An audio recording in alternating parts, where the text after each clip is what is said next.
صدى الجبال في بلاد العم سام.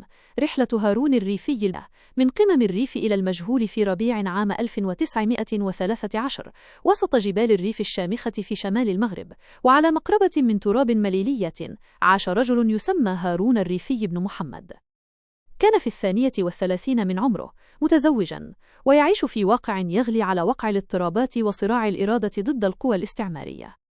لم يكن هارون يعلم أن أقداراً غريبة ستأخذه في رحلة غير مألوفة، وأن صورته ستعبر حاجز الزمن لتخلد حكايته لأكثر من قرن كامل.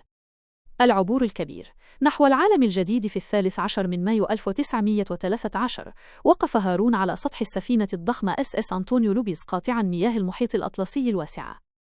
لم يكن مسافراً بمفرده، بل كان رفقة مجموعة تضم نحو 30 مغربياً من عرب وأمازيغ، جمعتهم رغبة مشتركة أو أقدار متشابهة نحو وجهة غير تقليدية، جزيرة إيليس آيلاند في نيويورك.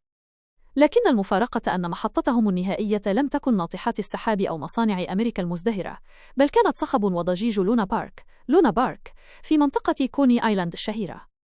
على خشبة المسرح أدوار لا تشبههم داخل عالم الترفيه الصاخب. وضع هارون ومجموعته في تجربة غريبة، فقد شاركوا في العرض الاستعراضي الضخم الموسوم بالنار والسيف Fire and Sword. وهناك أجبر هؤلاء الرجال القادمون من قمم الريف الأبية على تقمص أدوار لا تشبه هويتهم الحقيقية، حيث ظهروا أمام الجمهور الأمريكي مرتدين عمائمهم الريفية الأصيلة، بينما يفرض عليهم سرد أداء أدوار أتراك في مشاهد درامية صممت لإمتاع رواد الملاهي، بعيداً كل البعد عن واقعهم وثقافتهم الأمازيغية والعربية. النهاية، العودة إلى الجذور لم تدم مغامرة أمريكا طويلاً، فبعد 5 أشهر فقط من الصخب والأضواء المصطنعة اشتوق هارون لأرض الوطن. وبحلول شهر أكتوبر من عام 1913 بدأ هارون بن محمد وبقية رفاقة الاستعداد لرحلة العودة، تاركين خلفهم ضجيج نيويورك ليعودوا أدراجهم إلى جبال الريف المغربية.